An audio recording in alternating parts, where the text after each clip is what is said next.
ਮੈਂ ਆ ਰਾਵਲ ਰਾਠ ਤੇ ਤੁਸੀਂ ਵੇਖ ਰਹੇ ਹੋ ਵੇਲੇ ਦੀ ਗੱਲ। ਅੱਜ ਇਸ ਬੈਠਕ ਦੇ ਵਿੱਚ ਸਭ ਤੋਂ ਪਹਿਲੇ ਤੇ ਗੱਲ ਕਰਾਂਗੇ ਪਾਕਿਸਤਾਨ ਦੇ ਉਸ ਅਜ਼ੀਮ ਅਵਾਮੀ ਜੱਜ ਦੀ ਜਿਹਨੂੰ ਕਰੋਨਾ ਦੇ ਨਾਂ ਦੇ ਉੱਤੇ ਕਤਲ ਕਰ ਦਿੱਤਾ ਗਿਆ ਹੈ। ਕਿ ਜਸਟਿਸ ਵਕਾਰ ਸਾਹਿਬ ਉਹੀ ਨੇ ਜਿਨ੍ਹਾਂ ਜਨਰਲ ਮੁਸ਼ਰਫ ਦੇ ਖਿਲਾਫ ਉਹ ਤਾਰੀਖੀ ਫੈਸਲਾ ਦੇ ਕੇ ਦੱਸਿਆ ਕਿ ਪਾਕਿਸਤਾਨ ਦੀਆਂ ਅਦਾਲਤਾਂ ਦੇ ਵਿੱਚ ਜਦੋਂ ਇਨਸਾਫ ਕਰਨ ਵਾਲੇ ਔਰ ਕਾਨੂੰਨ ਦੇ ਉੱਤੇ ਪਹਿਰਾ ਦੇਣ ਵਾਲੇ ਜੱਜ ਬੈਠੇ ਹੋਣ ਤੇ ਉਹ ਕਿਸ ਤਰ੍ਹਾਂ ਦੇ ਫੈਸਲੇ ਸੁਣਾਉਂਦੇ ਨੇ।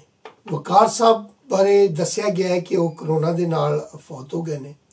ਹਾਲਾਂਕਿ ਉਹਨਾਂ ਦੀ ਮਕਬੂਲੀਅਤ ਇਤਨੀ ਜ਼ਿਆਦਾ ਹੈ ਕਿ ਅਗਰ ਉਹਨਾਂ ਬਾਰੇ ਇਹ ਖਬਰ ਆਂਦੀ ਕਿ ਉਹ ਕਰੋਨਾ ਇਫੈਕਟਡ ਨੇ ਔਰ ਹਸਪਤਾਲ ਦਾਖਲ ਨੇ ਤੇ ਯਕੀਨ ਕਰੋ ਸੋਸ਼ਲ ਮੀਡੀਆ ਦੇ ਉੱਤੇ ਇਹ ਟ੍ਰੈਂਡ ਬਣਿਆ ਹੁੰਦਾ ਔਰ ਲੋਕ ਉਹਨਾਂ ਵਾਸਤੇ ਦੁਆਵਾਂ ਕਰ ਰਹੇ ਹੁੰਦੇ। ਲੇਕਿਨ ਇਹ ਅਚਾਨਕ ਖਬਰ ਬਾਹਰ ਆਈ ਕਿ ਕਰੋਨਾ ਦੇ ਨਾਲ ਵਕਾਰ ਸਾਹਿਬ ਦੀ ਡੈਥ ਹੋ ਗਈ। ਭਲਾ ਕਿਸ ਤਰ੍ਹਾਂ ਮੁਮਕਿਨ ਹੈ ਕਿ ਜਿਹੜਾ ਬੰਦਾ ਵੈਂਟੀਲੇਟਰ ਤੇ ਪਿਆ ਹੋਵੇ ਉਹ ਸੁਪਰੀਮ ਕੋਰਟ ਵਿੱਚ ਦਰਖਾਸਤਾਂ ਦੇਵੇ ਆਪਣੇ ਨਾਲ ਹੋਈ ਬੇਇਨਸਾਫੀ ਦੀ। ਮੈਂ ਨਹੀਂ ਸਮਝਦਾ ਕਿ ਉਹ ਵਕਤ ਬਹੁਤ ਦੂਰ ਹੈ, ਬੜਾ ਕਰੀਬ ਹੈ ਜਦੋਂ ਇੱਕ ਅਵਾਮੀ ਹਕੂਮਤ ਕਾਇਮ ਹੋਏਗੀ ਤੇ ਉਹ ਜਨਰਲ ਅਯੂਬ ਦੀਆਂ ਹੱਡੀਆਂ ਨੂੰ ਕੱਢ ਕੇ ਫਾਇਲ ਲਾਏਗੀ। ਉਹ ਜਨਰਲ ਯਹੀਆ ਦੀਆਂ ਹੱਡੀਆਂ ਦੁਨੀਆ 'ਚ ਜਿੱਥੇ ਵੀ ਪਈਆਂ ਨੇ ਉਹਨਾਂ ਨੂੰ ਲਿਆ ਕੇ ਫਾਇਲ ਲਾਏਗੀ। ਜਨਰਲ ਜ਼ਿਆਉਲ ਹਕ ਤੇ ਜਿਹੜੇ 2 ਦੰਦ ਇਹਨਾਂ ਨੇ ਫੈਸਲ ਮਸਜਿਦ ਦੇ ਵਿਹੜੇ 'ਚ ਦੱਬੇ ਨੇ ਉਹਨਾਂ ਨੂੰ ਕੱਢ ਕੇ ਫਾਂਸੀ ਤੇ ਲਟਕਾਇਆ ਜਾਏਗਾ।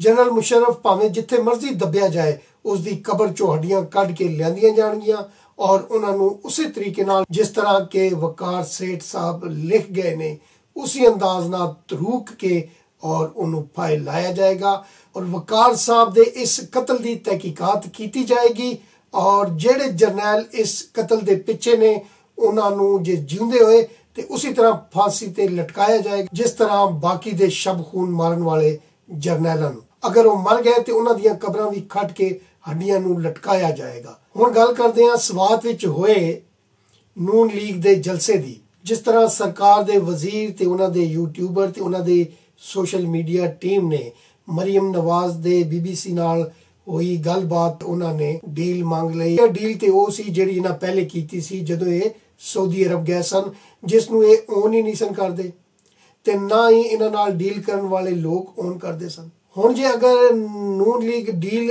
ਕਰ ਰਹੀ ਹੁੰਦੀ ਤੇ ਯਕੀਨਨ ਗੇਟ ਨੰਬਰ 4 ਦਾ ਚਪੜਾਸੀ ਜਿਹੜਾ ਹੈ ਉਹ ਮੀਡੀਆ ਦੇ ਵਿੱਚ ਆ ਕੇ ਰੌਲਾ ਪਾ ਰਿਹਾ ਹੁੰਦਾ ਕਿ ਜਨਾਬ ਨੂਨ ਲੀਗ ਵੱਲੋਂ ਰਾਬਤੇ ਕੀਤੇ ਜਾ ਰਹੇ ਨੇ ਔਰ ਡੀਲ ਮੰਗੀ ਜਾ ਰਹੀ ਹੈ ਔਰ ਉਹ ਤੇ ਨਾ ਵੀ ਦੱਸ ਦਿੰਦੇ ਕਿ ਫਲਾਣਾ ਫਲਾਣਾ ਆਇਆ ਹੈ, ਜਦ ਕਿ ਇਹ ਮਰੀਮ ਨਵਾਜ਼ ਵੱਲੋਂ ਖੁਦ ਦੱਸਿਆ ਗਿਆ ਹੈ ਕਿ ਮੇਰੇ ਇਰਦ ਗਿਰਦ ਮੌਜੂਦ ਲੋਕਾਂ ਦੇ ਨਾਲ ਰਾਬਤੇ ਕੀਤੇ ਜਾ ਰਹੇ ਨੇ। ਤੇ ਜਿਹੜਾ ਬੰਦਾ ਖੁਦ ਰਾਬਤੇ ਕਰਦਾ ਹੈ ਡੀਲ ਦੀ ਜ਼ਰੂਰਤ ਤੇ ਉਹਨੂੰ ਹੁੰਦੀ ਹੈ, ਜਿਹਨਾਂ ਡੀਲ ਕਰਨੀ ਹੁੰਦੀ ਹੈ ਉਹ ਉਸ ਦੇ ਦਰ ਤੇ ਜਾਂਦੇ ਨੇ। ਔਰ ਪ੍ਰੋਪਗੰਡਾ ਕੀਤਾ ਜਾ ਰਿਹਾ ਸੀ ਕਿ ਨਵਾਜ਼ ਸ਼ਰੀਫ ਨੇ ਜਿਹੜਾ ਹੈ ਹੁਣ ਉਸ ਦਾ ਉਹ ਬਿਆਨੀਆ ਖਤਮ ਹੋ ਗਿਆ ਔਰ ਨਾਂ ਲੈਣ ਵਾਲੀ ਜਿਹੜੀ ਉਹਨਾਂ ਦੀ ਪਾਲਿਸੀ ਹੈ ਉਹ ਬਦਲ ਗਈ ਹੈ। ਜਦ ਕਿ ਅੱਜ ਸਵਾਤ ਦੇ ਵਿੱਚ ਹੋਏ ਜਲਸੇ ਦੇ ਅੰਦਰ ਨਾ ਸਿਰਫ ਉਹਨਾਂ ਨੇ ਨਾਂ ਦੁਹਰਾਏ ਬਲਕਿ ਉਹਨਾਂ ਨੇ ਜਿਹੜੀ ਚੀਫ ਆਫ ਆਰਮੀ ਸਟਾਫ ਵੱਲੋਂ ਪੇਸ਼ ਕੀਤੀ ਗਈ ਤਹਿਕੀਕਾਤੀ ਰਿਪੋਰਟ ਸੀ ਉਸ ਦਾ ਪੋਸਟਮਾਰਟਮ ਕਰਦੇ ਹੋਏ ਉਸ ਨੂੰ ਉਡਾ ਕੇ ਰੱਖ ਦਿੱਤਾ। ਉਸ ਰਿਪੋਰਟ ਬਾਰੇ ਉਹਨਾਂ ਨੇ ਕੀ ਕਿਹਾ ਉਹਨਾਂ ਦੀ ਜ਼ਬਾਨੀ गिरफ्तार किया गया इस शर्मनाक रवैये पर पुलिस ने अपना रद्द-ए-अमल दिया। इस पर जनरल बाजवा ने खुद इंक्वायरी करवाने का ऐलान किया। अब एक प्रेस रिलीज जारी की जाती है कि इंक्वायरी मुकम्मल हो गई और जिम्मेदारों को मौजूदा जिम्मेदारी से हटा दिया गया। मैं जो कहता हूं कि यहाँ हुकूमत के ऊपर एक हुकूमत है, रियासत के ऊपर एक रियासत है। तो क्या कराची के इस वाक़े ने मेरे मौक़िफ़ को सच्चा साबित कर दिया या नहीं? पहले ये तो देखिए कि FIR दर्ज कराना ISI या रेंजर्स का काम है, ये उनकी जिम्मेदारी है। अगर पुलिस एक गैर कानूनी बेबुनियाद FIR दर्ज करने से इनकार कर दे तो किसी को या किसी इदारे को यह हक है कि संदूक के जोर पर IG और एडिशनल IG को अगवा कर ले? क्या दुनिया के किसी महज़ब मुल्क में ऐसा हो सकता है? क्या चादर और चार दीवारी की तौहीन की कोई ऐसी मिसाल किसी भी मुल्क में मिल सकती है? आज एक नजर उस रिपोर्ट पे डालिए, रिपोर्ट नहीं बल्कि ये प्रेस रिलीज है, बल्कि ये तो मैं कहूंगा उनके अपने ही खिलाफ एक FIR है। कहा गया कायदे आज़म के मज़ार पे हुकूमती की गई और अफसरों के जज्बात भड़का दिए गए, जज्बात भड़क गए। कायदे आज़म के मज़ार का एहतराम करते हो, कायदे आज़म के नज़रियात का भी एहतराम करो भाई, एहतराम क्यों नहीं करते? कायदे आज़म की तालीमात की बेहुरमती क्यों करते हो? उस वक्त क्यों जोश नहीं मारते जब आइन पर हमला होता है? ये जज्बात उस वक्त जोश क्यों नहीं मारते जब जमहूरियत पर हमला होता है? ये जज्बात उस वक्त जोश क्यों नहीं मारते जब एक मुल्क से हुकूमत पर शबखून मारा जाता है? उस वक्त क्यों नहीं जोश मारते? आपके मुंतखब वज़ीर आज़म को वज़ीर आज़म हाउस से गिरफ्तार किया जाता है, हथकड़ियां पहनाई जाती हैं, उस वक्त जोश क्यों नहीं मारते जब गिरफ्तार किया जाता है? उस वक्त जोश क्यों नहीं मारते उसके सामने धरने दिए जाते हैं और धरने करवाए जाते हैं? देखिया है कि किस तरह उन्होंने उन्हां दी इस तहकीकाती रिपोर्ट का पोस्टमार्टम किया है।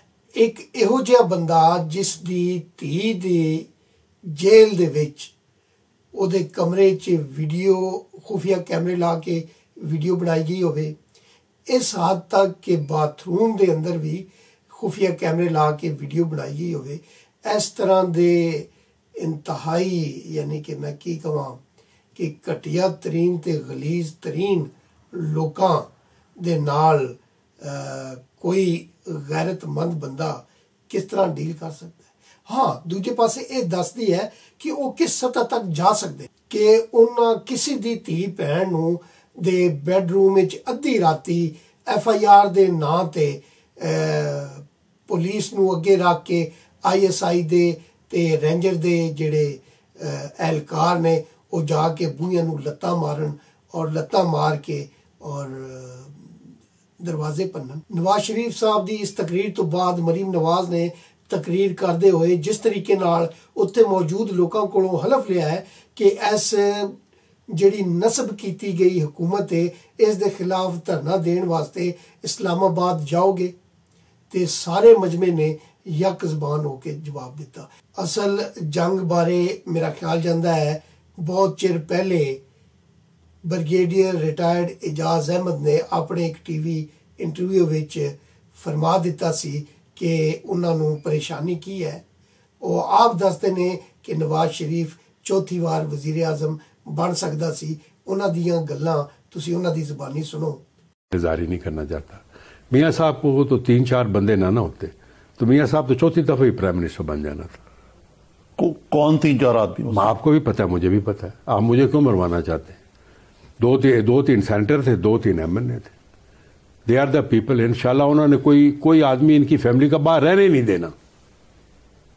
एक आध नाम ले दें, मैं क्यों लूँ? आपको पता है sir, you are more informed. आप निसार अली खान की बात तो नहीं कर रहे? नहीं सर, वो तो आप ना, वो तो साहिल पर अगर उनकी भी बात मानते तो शायद ठीक हो जाता मसला। सही है, अगर उनकी भी बात मानी जाती तो मसला सही हो सकता था सर। ਸੋ ਪੰਜਾਬੀ ਦੀ ਇੱਕ ਮਿਸਾਲ ਹੈ ਕਿ ਪੀੜਾਂ ਹੋਰ ਤੇ ਫੱਕੀਆਂ ਹੋਰ। ਇਹਨਾਂ ਜਰਨੈਲਾਂ ਨੂੰ ਪੀੜਾਂ ਹੋਰ ਨੇ ਤੇ ਫੱਕੀਆਂ ਕੁਝ ਹੋਰ ਪਾਲਦੇ ਨੇ। ਲੇਕਿਨ ਮੈਂ ਨਹੀਂ ਸਮਝਦਾ ਕਿ ਪਾਕਿਸਤਾਨ ਦੀ ਆਵਾਮ ਜਾਂ ਪਾਕਿਸਤਾਨ ਦੀ ਅਪੋਜੀਸ਼ਨ ਚੁੱਪ ਕਰਕੇ ਬਹਿਗੀ ਜਾਂ ਇਹ ਤਹਿਰੀਕ ਕਦੇ ਖਤਮ ਹੋਏਗੀ। ਇਸ ਤਹਿਰੀਕ ਦਾ ਅੰਜਾਮ ਪਾਕਿਸਤਾਨ ਦੀ ਆਵਾਮ ਦੀ ਕਾਮਯਾਬੀ ਹੈ। ਮੇਰੇ ਵੱਲੋਂ ਇੰਨਾ ਕੁਝ ਜੀ। ਜਿਉਂਦੇ ਰਹੇ ਤੇ ਫਿਰ ਮਿਲਾਂਗੇ। ਔਰ ਅਗਰ ਤੁਹਾਨੂੰ ਇਹ ਵੀਡੀਓ ਚੰਗੀ ਲੱਗੇ ਤੇ ਆਪਣੇ ਦੋਸਤਾਂ ਦੇ ਨਾਲ ਸ਼ੇਅਰ ਕਰਦੇ ਹੋਏ ਲਾਈਕ ਜ਼ਰੂਰ ਕਰਨਾ। ਰੱਬ ਰੱਖ।